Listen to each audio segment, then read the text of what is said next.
You okay there, Pinky? Oh, it's nothing. I just have a lot on my mind lately.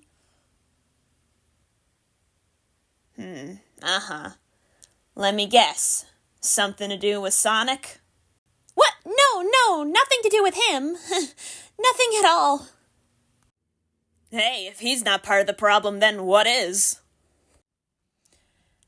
Well, if you must know, after my last adventure with Sonic, I've been trying to branch out on my own a bit, but... Oh, who am I kidding? Of course he's part of the problem.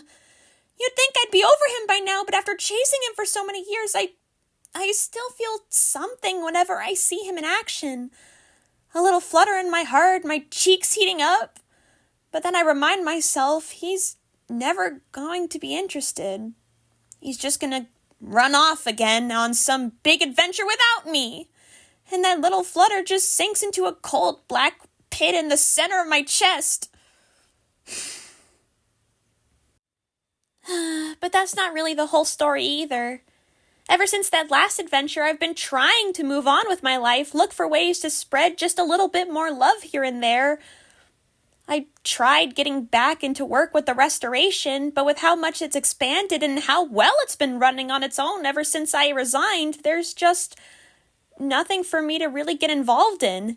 Even before that, I wanted to go on a little road trip with a couple friends, but Cream already had plans for a vacation with her mom, and Styx, trying to get that badger to do anything out of her comfort zone can sometimes be a bit of a chore, to say the least. That's enough about me, though. What about you and Kit? What about him? You've been avoiding talking about him since you got here. What's there to talk about? He went behind my back, set up those phony baloney disasters for me to solve, and lied about it to my face! People nearly got hurt because of what he did. People did get hurt. I know! And that's what sucks most about it. I wanted to be the hero people looked up to. I did! Not some has-been faking it till I make it. When I found out about what Drippy had been doing, I couldn't believe it. The one person I thought would have my back through thick and thin. And he betrayed me like everyone else I ever trusted. I just couldn't look at him anymore. I told him to scram. I told him to get lost. I told him that if I ever saw his face again, I'd make him wish he'd never been made.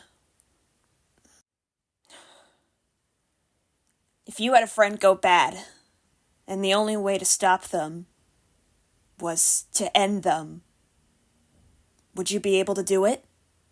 What would make you think to ask me that? Just answer the question. There's not an easy answer for this.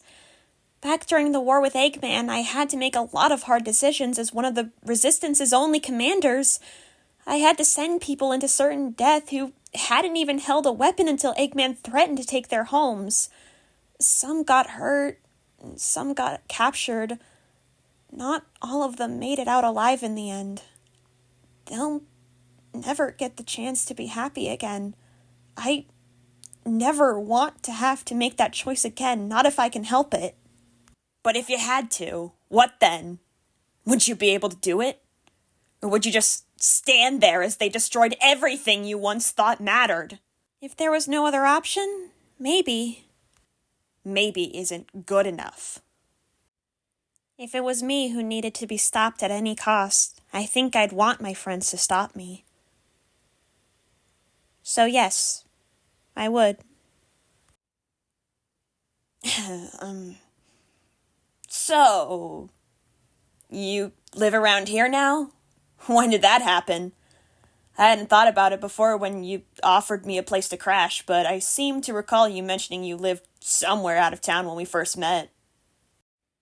Oh, right. I used to have an apartment in Central City just around the corner from Station Square. Between the flood damage a few years ago, long story, and everything that's happened in the past year alone, the place has been through a lot. I'd been meaning to find a place a little closer to Restoration HQ, and since they finally decided to fully rebuild Emeraldville, it felt like the perfect opportunity.